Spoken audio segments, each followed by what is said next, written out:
All right, well, we got another one of these. We got another live action remake. I sure, why not? Let me preface this by saying that I don't hate all of Disney's live action remakes. I think that there have been some good ones. There's been a lot of unnecessary ones, and there's been a lot of bad ones. I mean, fuck.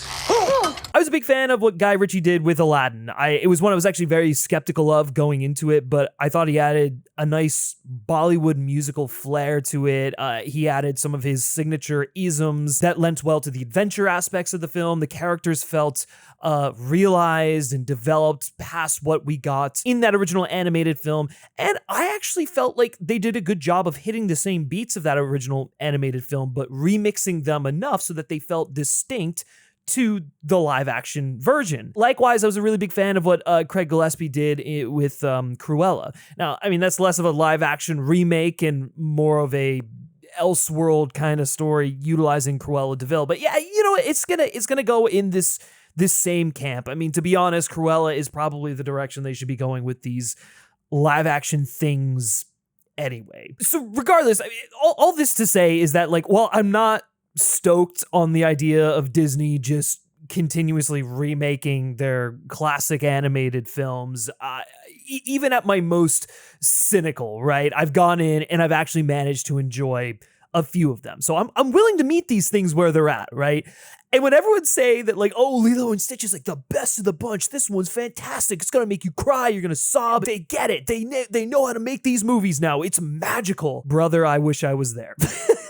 Yeah, Lilo and Stitch, I guess I should just start by saying that, like, I love the animated film. And I'm obviously not going to let that cloud my judgment when I'm reviewing a film like this or talking about a film like this. But, like, it should be noted that, like, I love that animated film. I think it is so emotional, and the amount of emotion that they managed to pack into a tight 90 minutes, actually under 90 minutes, is remarkable. It's a beautiful story of feeling lost and finding family and being accepted for who you are, and finding people who compliment you and are able to help make you feel a little less anxious in the world. On top of that, I loved the animated TV series spinoff and its subsequent direct-to-DVD films. I actually think for as many direct-to-DVD things as Disney was pushing out at the time, those were actually some of the better ones, because they found an interesting way in with just, like, the different experiments and, like,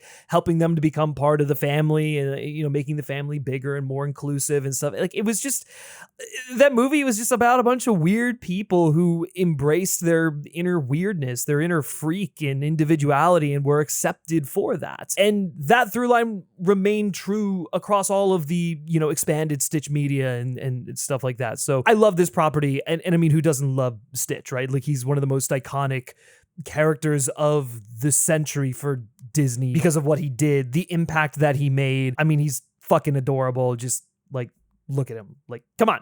Like, it's it's really easy to see why this is probably one of the most popular Disney characters, and he you know, has sold a ridiculous number of merchandise.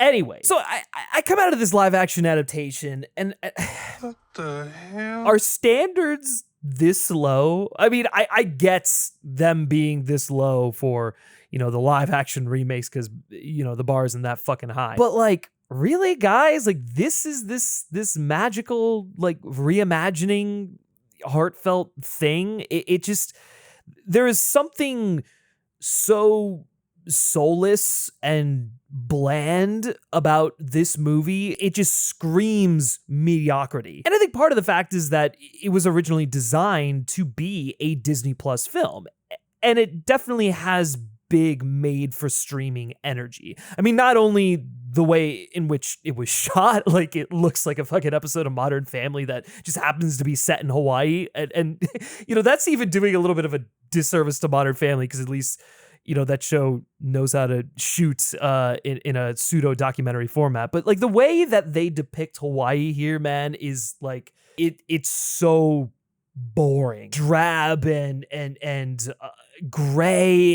It just, there's no life to this city. And I know a lot of people have been praising the cultural authenticity of it here. And I guess maybe in a couple instances I can see that. But by and large, I mean, it looks like someone just grabbed their iPhone, walked outside, and was just like, here you go, here's fucking Hawaii. And then they're plopping these very, animated, almost weirdly uncanny characters in here and just kind of going about it like nothing else has changed. I mean, I'm not asking for them to like glamorize Hawaii, but like Hawaii is a glamorous place. And I think if this story is about how this environment helps Stitch come to better understand himself and is the calm that is able to kind of mellow out his neurosis, if you will. I mean, they don't really do a good job of showing that.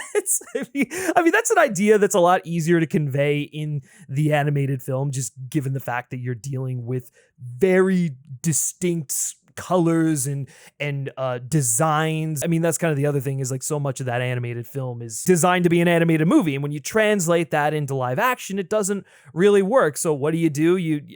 I don't know. I guess you contrast these CGI creatures with concrete, and that that'll do it. That'll mellow them out for sure. I mean, that'll send them into a fucking depression spiral like shit. But outside of the ABC sitcom aesthetic that this movie apparently decided that it wanted to adopt, the real problem with this film is that Dean Fleischer Camp, who did the marvelous Marcel the Shell with Shoes On, he's obviously really capable of telling stories about these sweet looking innocent things that have a lot to say about humanity and stuff like that, and making it accessible to younger audiences and whatnot. He manages to squeeze in a few moments of like genuine humanity, specifically between the sisters at a later point where it looks like Lilo is going to be given up to the foster system. That was the one genuine moment where I actually felt what he was going for. I mean, there was a later moment when Stitch is going to save Lilo and is willing to sacrifice himself so that she can be happy because he doesn't feel deserving of family, which is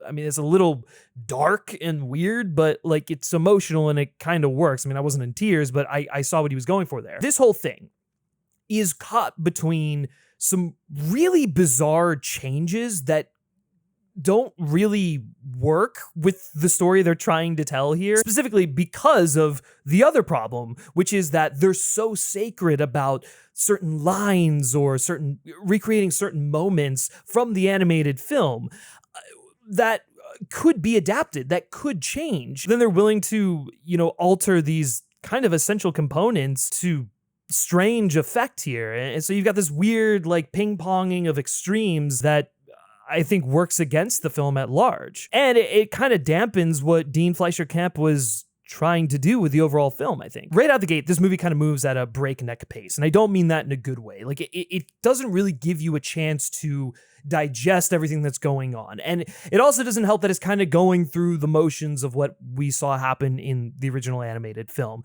specifically with Jumba being, on trial and whatnot, and then Stitch escaping and then landing on Earth. I mean, it just kind of like blitzes through all of that. That's like probably the biggest instance where it feels like, oh, okay, well, we got to hit this beat, we got to hit this beat, we got to hit this beat. And it's just going through all of that. And then we finally get to Hawaii, and you would think that it's going to slow down, right? Like we got to, soak in the emotions. We got to get to know Nani and Lilo's relationship a little bit more, and the rift there between them, but also just the state of their relationship. No, man.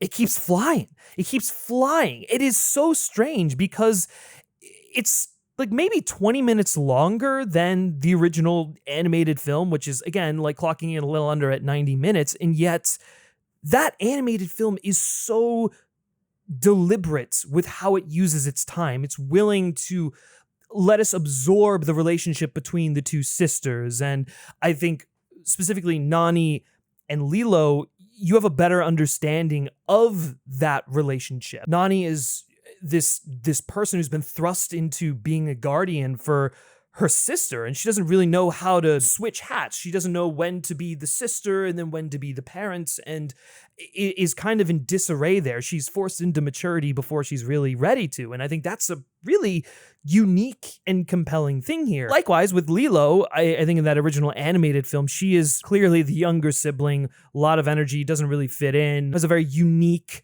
and interesting personality that I think works in the context of a relationship with her sister, but with the rest of, society, they kind of ostracize her. And that's also something that I think a lot of people growing up can relate to, just being the weird kid and, wanting people to like you and trying to do your version of these very like common things and not quite working the way it should, specifically with like her doll and whatnot. That lays a really solid foundation. Like Lilo is a really quirky person in that animated film. And I think here they kind of sand down the edges. They make her a bit too normal, to be honest with you. And so when, Nani and Lilo are getting into these arguments, and specifically the one that blows up, and it basically puts Nani on the back foot to the point where she has to really be careful about what happens next. Otherwise, social services are going to come in and take her sister away from her. And Lilo is obviously too young to really understand the ramifications of this. She's dealing with her own kind of emotional turmoil and stuff like that. That argument in the animated film is so monumental. It's so impactful. It's emotional. And in the live action version, they just kind of like say the lines while some weird like kooky sitcom music is playing over it. It feels like cosplay, right? Like it's just one of those things where it's like you're missing the emotionality of this moment. My biggest problem with the dynamic between Nani and Lilo is that I just don't believe it. It feels very artificial. It feels like they're jumping through hoops to justify this rift in their relationship. And that's unfortunate because I do think the young actress who plays Lilo is good. Like she sells that part as best she can. I just wish more care and time was put into establishing the relationship between the sisters so that we can feel their genuine connection, so that when things start to fracture, it actually feels like a relationship, a family falling apart. And that's why Stitch becomes this necessary component for their relationship. The other thing that's like kind of gross is they're constantly trying to push Nani out of her guardianship. Like even Lilo at some point, because I guess Nani wants to go and be a marine biologist, and she was never given that chance to because she was forced to grow up. And like that's an interesting development to throw into the live action version of the film there. I think that allows for some compelling ideas to take root, but then it kind of it just kind of like lands on the idea where like Nani recognizes that she cannot be the guardian, and so she cedes guardianship to her neighbor, which also happens to be close family. And it's like, well, we can still keep in touch, but I'm gonna go off and pursue my dream and be a marine biologist or whatever. And like Lilo encourages her to do that. I guess there's something to be said about figuring out yourself before you have to take care of others and whatnot. And specifically with Nani, who was really not given a chance to be herself, to pursue the things that she was good at because of the tragedy that befell the family. But but it really just plays like, oh, don't worry, Nani, you don't have to be your fucking sister's guardian. You can just go off. You're fine. You go do your thing, girl. Well, they'll figure it out. It's really weird. I mean, it's really clear that Dean Fleischer Camp's way into this film was about people who are parental figures who are struggling with the nature of being parental figures. And these, like the whole movie is kind of about these like three sisters and that being the core of their relationship. Stitch being the third sister that kind of comes into the mix, Nani and Lilo being the other two sisters. You have like Nani being this person thrust into parenthood who doesn't really want it but is trying to make it work, and then they kind of juxtapose that with Jumba, who brings Stitch into the world, who really just wants Stitch to be his agent of chaos, who just wants like a lot of control. He's like someone who wants to be a figure of authority but is probably someone who shouldn't be, at least in the context of this film. And we'll get into the fucking mess of Jumba a little bit later on. I see where he tried to go with that. I just don't think it ultimately develops the way that he was wanting it to, because every time he tries to go for that, it's kind of capped at the knees because of these beats that he has to hit, these very specific beats that he has to hit, these lines that he has to hit that are pertaining to Chris Sanders' original story about being an ugly duckling, someone who feels lost and unwanted and finding a family where you fit in. I mean, the ugly duckling thing isn't even in this film, for instance. It's so weird. That's the point of Lilo and Stitch. Like, that's the story. And I get like adapting and, changing things, but like when you start changing the very essence of what this story is about, you tell a different story. And this movie doesn't really commit to telling a different story enough for it to justify what it's doing. And unfortunately, I think that kind of creates a couple of other issues. Like, one, we have Stitch, who is largely the same character from the animated film, but significantly less complex. And that's saying a lot because Stitch isn't really the most complex character in the world. What I always loved about the original animated film and why that character works is he is this experiment who was created for the sake of destroying. He is this ball of mayhem and madness, and he crash lands on a place that is very zen and calm. And the more time he spends there, the more he acclimates, the more the environment kind of mellows him out a bit. He starts to have a better understanding of his surroundings and his sense of self. That's with the help of Lilo and Nani and all these other people who are also kind of struggling in their own ways, but are able to foster this creature in a way where, they help him, and then he's able to help them, come together in the end and strengthen their familial bonds. He is the glue of that relationship. In this film, I mean, they do a couple of things. First of all, the fact that Nani isn't the one who takes Lilo to go get Stitch, to go get a dog and whatnot, is a bit weird. The whole thing is that Nani hears Lilo's cry for a companion, her to have a friend there to help her be more comfortable when Nani is not able to be there. In this film, they do that whole wish on a star sort of thing, but the problem is that Nani does not then go take her to get a pet. She is not the one who takes Lilo to go adopt Stitch. She kind of does that on her own. And so it kind of disrupts stuff. Like the whole thing is like trying to hit those beats, but Nani feels so detached from that main story of Lilo and Stitch, which is, I guess, why they eventually land on the point of being like, you know what, Nani, you go pursue your passions. You go to college. You abandon your kid here. They got this. I think regardless, though, Stitch is someone who comes into Lilo's life and gives her a sense of responsibility, similar to kind of how Lilo gives Nani a sense of responsibility because she was kind of thrust into this guardianship, and that causes Lilo to kind of mature a bit and help Stitch acclimate a bit because she's basically dealing with the most erratic version of herself in the animated film. And I think in this movie, the two of them have this like younger sibling dynamic, which I think is part of why that relationship still works. They're both kind of like fueling each other. They're causing chaos and whatnot, but you never really get a sense of like who Stitch is as a person, what he's after, what he's longing for, because he just kind of crashes on this planet, does a bunch of bad stuff. I mean, that's ultimately it. I mean, the whole point of the movie is that it's talking about sometimes family isn't perfect. That doesn't mean they aren't good.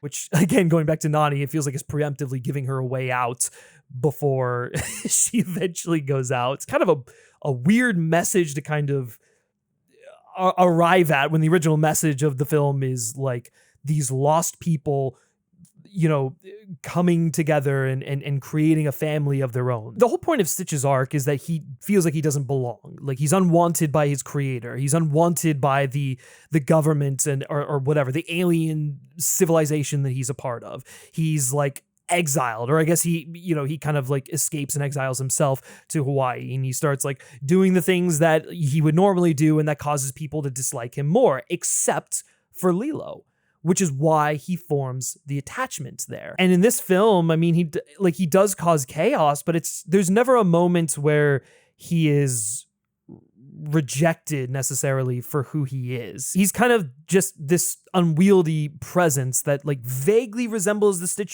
from the animated film, but only if you squint. It's because of all the issues with the sisters and their dynamic feeling a bit ill-defined and forced versus like how it kind of actually is. And then, with Stitch being this this kind of like non-character, if you will, that makes the film feel like it's kind of sleepwalking through the original without really imbuing it with the soul or any semblance of a soul that that original film has so much. And because of that, when they're reciting these lines, when they're going through those copy and paste moments, I have no choice but to think about how much more effective this was in the original animated film. And I'm not like choosing to do that, but you are actively reminding me of that, which is the big problem with this film in the long run. It's reminding me of something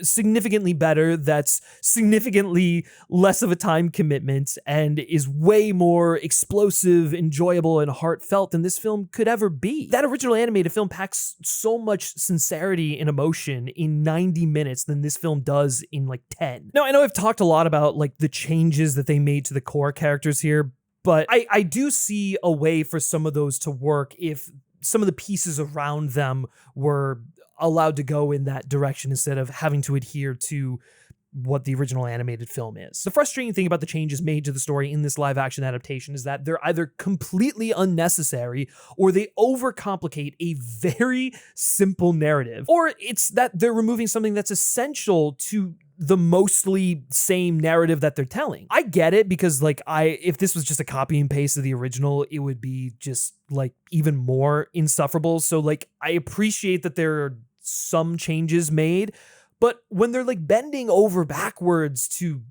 hit the same lines and moments, even when it makes no sense within the context of the story that they're telling, it just makes all these decisions feel arbitrary. There's no real reason why certain things are being changed the way that they are. Scenes are reshuffled, characters are excised solely to give the illusion that there are changes being made. And so while I think it's clear that Dean Fleischer Camp is trying to remix the story in the way that he sees fit, tell this story about a weird and broken family, broken individuals, he's never fully able to break away, and that's the main issue here. The biggest example of this is removing Gantu. It is an affront to nature. Which I know has kind of been a big thing with a bunch of Lilo and Stitch fans. They're like, why are you removing this guy? He's like, one of the most iconic looking characters in the entire thing. I would have to imagine it was for budgetary constraints because they couldn't really afford to have another CG character in there considering how little Pleakley and Jumba are in there. It's something where it's like on face value, you hear that and you're just sort of like, yeah, okay, yeah, sure. He doesn't have that many scenes in the original animated film. I could see how you can excise him from the movie and it could still largely work. The problem is that character is actually very crucial to the overall plot because he's the antagonist, right? So when you get rid of the main antagonist of the film, you have to then create a new antagonist. And the decision that they go with in creating that new antagonist is baffling. It also affects Pleakley and Jumba's arc, not only in terms of like who the antagonistic figures are in the film, but also there's no urgency to what they're doing. There's no like impending figure that's going to come down and stop them. So a lot of the time, Billy Magnuson and Zach Galifianakis are just sort of there as like random cutaway gags. Like they're not really doing much in the context of the story. There's no plotting, there's no observation. I mean, Jumba doesn't really even admire the chaos that Stitch is bringing to this planet like he does in that original animated film. Let's just kind of cut to the chase here. They fuck Jumba horribly in this film. Just a little. And I get that that's kind of like funny. It's like, oh, haha, this like big, boofy, like purple alien. Like, oh, you're going to complain about that. But like, no, like Jumba is like a genuine big part of that original animated film. That is Stitch's creator. He's the one who kind of imbues this sense of purpose in Stitch, this warped sense of purpose. You're built to destroy. You can never belong. And there's a little bit of that in here, but then Stitch comes to realize that he is capable of those things. He is capable of more. And I think that's then in turn causes Jumba to realize he was wrong about this whole thing, that it causes him to change his worldview, just as Lilo caused Stitch to change his worldview and Nani caused Lilo to mature a little bit. You now get Stitch continuing that line that is helping Jumba come to realize the error in his ways and the good that he can do as a scientist and an innovator. And so he has this really compelling turn there. He is the Dr. Frankenstein of the story, but he's not the bad guy. I mean, he's done, bad things and whatnot, but he's never really the antagonist here. On top of all that, Zach Galifianakis is the worst possible choice for Jumba. I mean, it really feels like they were like, oh, let's get John Goodman to play Jumba. Oh, wait, John Goodman's not available. Oh, let's find someone else who kind of resembles John Goodman in order to play Jumba. Jumba, to me in the animated thing, he was not almost... This one, I think, is more villainous to me because he takes the human form. I think he's going to maybe be seen as a little bit more villainous. And that's all well and good, but it doesn't work. It just flat out doesn't work. Every time Jumba speaks, I'm like, that voice should not be coming out of that mouth. That's weird. That is a weird pairing that makes no sense. And Zach Galifianakis isn't even funny in this film. That's his big thing. You cast someone like Zach Galifianakis in order to be funny and kooky and you're getting him to play that awkward character, and you create a role that is devoid of all of those traits. So it's why are you casting him other than for his name? I mean, honestly, Zach Galifianakis could have made a good Pleakley. His voice and his mannerisms and his cadence and everything fit that character a lot more than it fits Jumba. The problem is, Billy Magnuson is already such a perfect Pleakley, even if he's straightwashed and all that stuff. I mean, that's a whole other controversy I don't want to get into. The whole thing that this amounts to is that Jumba ultimately becomes the villain. He's not redeemed. He tries to capture Stitch and take him away, and he's like, oh, well, because you didn't turn out the way that I wanted you to, I'm going to force you to be something you don't want to be. I'm going to make you experiment 627. And then they throw in some Easter eggs from the animated show and stuff. It's just oh, Jesus, what are we doing here? Oh, and then there's some weird lines in there about Jumba having a rough upbringing. And so him being a product of that upbringing, and it's just why are we overcomplicating this? It's a very simple thing. You don't need to just blow this out of proportion in order to make the villain have motivations. I mean, your simple solution is to not have Jumba be the villain. That's ridiculous. And then he gets abducted in the end and sent back to prison. It's what the fuck are we doing here? That's so weird. The whole point is that Jumba was ostracized in this alien community. His intellect was not valued, and he saw what he created as a monstrosity, whereas what he created to be something beautiful and great, even if it, its intended purpose was not what he thought it was to be, but he saw the value in this life that he created. Pleakley is this quirky guy who loves humanity and is it kind of is off-putting to his peers. That character is obviously very queer-coded, so there's that added element of that, and then Pleakley's relationship with Jumba and all that. And first of all, in this live-action adaptation, Pleakley's relationship with Jumba is kind of non-existent. The two of them don't really have any chemistry or any interest in going back and forth with one another. It's just kind of Billy Magnuson giving a lot, Zach Galifianakis just kind of not doing anything. So it completely misses what was great about that dynamic and the undertones of that dynamic. And then when you take into account that at the end of the animated film, all of these just figures that were originally at odds with one another because they were broken people trying to assimilate, realize that they don't have to assimilate and that they should all just come together to be one family. When when you have a piece of that puzzle that is actively trying to ruin the day and change Stitch and all that stuff, that whole thing, the whole family coming together thing at the end doesn't work. And yet this version tries to do that. It tries to bring all these pieces together with the same lines, with the same beats and everything. And it's just, it is so, it's this is not the story you're telling. First of all, if the whole angle is that sometimes we do bad things, that doesn't make you bad people, then where's Jumba's redemption, right? Shouldn't he get a chance to prove that he's not a bad person? Oh wait, they don't afford him that because they need some kind of antagonist in this film. It's just... What? And then the last thing I'll say that I think just needlessly complicates this whole thing is that they turn Cobra Bubbles into two separate characters. And Hey! Why?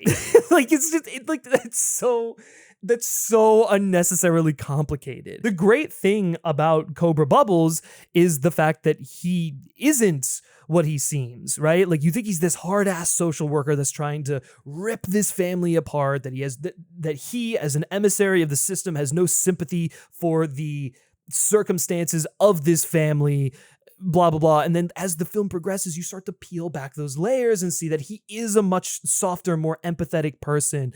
And that he also is like this secret agent. And so that adds like another kind of like quirky thing into the mix where he's actively working with Lilo's safety in mind. Here, because they've separated those characters, Cobra Bubbles is just kind of like spewing fucking like secret agent jargon for half the film, and then this social worker is just kind of like they're not really being this awful person that, you know, Nani kind of thinks the social worker is, actually being incredibly understanding and accommodating and trying to help Nani like save that relationship. And so it just doesn't work. It's just one of those things where you're just like, wait, what? First of all, this social worker has nothing to do with the back half of the film. Cobra Bubbles has nothing to do in the first half of the film. Why are they not the same character? Why are we overcomplicating that? Again, it's just an arbitrary decision, it feels, to differentiate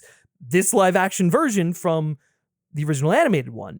I don't know, man. It's just one of those things where it's like, I get wanting to make changes, but like, maybe just don't have them say the exact same lines of dialogue. Maybe like craft different scenarios that kind of convey a similar idea to what the heart of the work is, instead of, you know, changing all of these pieces to the point where it just convolutes the whole thing. Because that's truly the problem here, is that I just don't think it's a very good adaptation, because it loses the hearts of the original work while maintaining the superficial elements of it. And so you're left with this hollow, cheap counterfeit of something that is truly an emotional and remarkable piece of animation in Disney's canon. And while the relationship between Stitch and Lilo remains sweet and compelling, and, you know, Dean Fleischer Camp manages to allow some scenes, not all of them, but some of the later scenes with Lilo and Nani to breathe, because these scenes are not given time to breathe towards the beginning in that initial argument. It just feels like we're blowing through all this stuff. The entire project just kind of feels redundant and unnecessary, which is kind of par for the course for these Disney live action remakes. And that's hampered by the fact that for a film that's largely the same as its original counterpart, it really speed runs through the emotional beats in a way that it's like, well, what do you even care? I don't know. It's like this is just a facsimile of the real thing, which is kind of the current Disney mantra right now. For once, I want one of these live action remakes to be a genuine live action reimagining, a genuine adaptation that takes the core of the source material and tailors it to the filmmaker's vision. And unfortunately, that just wasn't the case here. Yeah, but it doesn't matter what I think, because this movie's going to make $1 billion. So fuck me, I guess.